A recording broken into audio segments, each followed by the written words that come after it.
Now to the White House briefing room and President Trump's senior policy advisor, Stephen Miller. Mr. Miller, I want to start with this North Korean test overnight. In 2013, Mr. Trump tweeted, "Where is the president?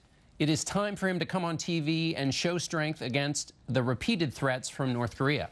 Now that he's president, President Trump made a statement last night supporting Japan, standing behind Japan, but didn't mention North Korea. What in his statement is going to make North Korea step back from their course of action? Good to be with you this morning, John, and thank you for having me here today. So you saw the president following through on exactly what he said he would do. He went out last night in front of the TV cameras and stood shoulder to shoulder with the Prime Minister of Japan and sent a message to the whole world that we stand with our allies. But we're going to be sending another signal very soon, and that signal is when we begin a great rebuilding of the armed forces of the United States. President Trump campaigned on this. President Trump has led the effort on this, and President Trump is going to go to Congress and ask them to invest in our military. So once again, we will have unquestioned military strength beyond anything anybody can imagine. But that's going to take a little time. So no other show of strength in terms of North Korea. That show last night was a show of strength, saying that we stand with our ally. Having the two men appear on camera worldwide to all of planet Earth was a statement that will be understood very well by North Korea. Let's move on to the president's executive order on immigration. The president has said both see you in court and also suggested there might be a new executive order. Which way is he going? It's a great topic because there are so many things we can do.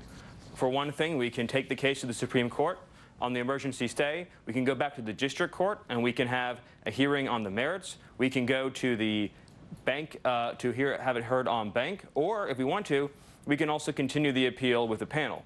Additionally, we're considering new and further executive actions that will enhance the security posture of the United States. I don't have any news today to make on it, but I think the point, John, is that the president has enormous powers, both delegated to him by Congress and under the Constitution, his Article 2 foreign affairs powers, to control the entry of aliens into our country, and he's going to use that authority to keep us safe. Okay, we'll wait for news on that. When I talk to Republicans on the Hill, they wonder, what is the White House? What have you all learned from this experience with the executive order? Well, I think that it's been an important reminder to all Americans that we have a judiciary that has taken far too much power and become, in many cases, a supreme branch of government. One unelected judge in Seattle cannot remake laws for the entire country. I mean, this is just crazy, John. The idea that you're going to have a judge in Seattle say that a foreign national living in Libya has an effective right to enter the United States is beyond anything we've ever seen before. The end result of this, though, is that our opponents, the media, and the whole world will soon see, as we begin to take further actions, that the powers of the president to protect our country are very substantial and will not be questioned. Well, I guess let me step back. The question, as I talk to Republicans on the Hill, is what you're learning inside the White House about the way you do things. It's been pretty busy up there. Just stepping back, do you feel like you and your staff there that you're in control of events at the White House? I think to say that we're in control would be a substantial understatement. The President of the United States has accomplished more in just a few weeks than many presidents accomplished in an entire administration. You've seen, for instance, profound regulatory reform. For every one new regulation, two must go. You've seen ethics reform to drain the swamp. You've seen efforts to bring back jobs with Intel and Ford and General Motors. You've seen action taken with an executive order to go after criminal cartels that have plagued our cities for years with no effective response. On issue after issue, we're taking forceful action to deliver on the president's campaign promises on a breathtaking scale. One of the promises the president made recently on January 15th was about Obamacare. He said it's very much formulated down to the final strokes. We haven't put it in quite yet, but we're going to be doing it soon. That was almost a month ago. So when will we see his replacement for Obamacare? Well, we're very far along on this, farther than many people realize. But the president, as he has said many times, you don't always want to show all of your cards. Obviously, we're dealing with a situation where you have some people in the other party that are being obstructionists for its own sake, slowing down cabinet nominees that will inevitably be confirmed for no particular reason, even if it means jeopardizing national security or public safety.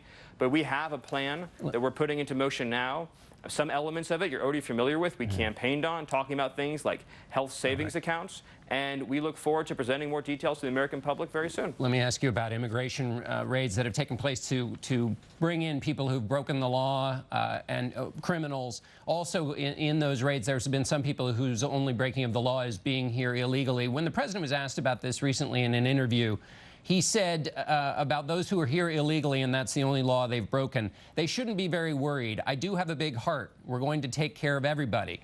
Where you have great people here that have done a good job, they should feel far less worried. That was in an interview with ABC. So should people feel less worried still?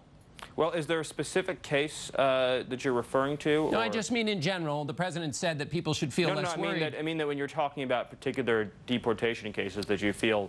well, there's been an uptick in activity, and right, so... because the cases that I'm familiar with, the reason why I asked that, have to do with removing criminal aliens, individuals who have criminal charges or convictions against them, and that's what's been taking place all across the country.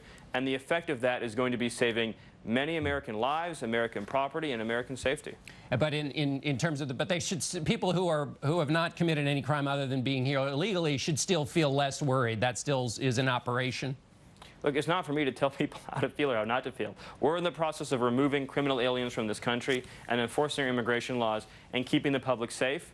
And the bottom line is this. In the calculation between open borders and saving American lives, it is the easiest choice we will ever have to make. All right, we'll have to leave it there. Stephen Miller, thanks so much for being with us. Thank you. And we'll be right back.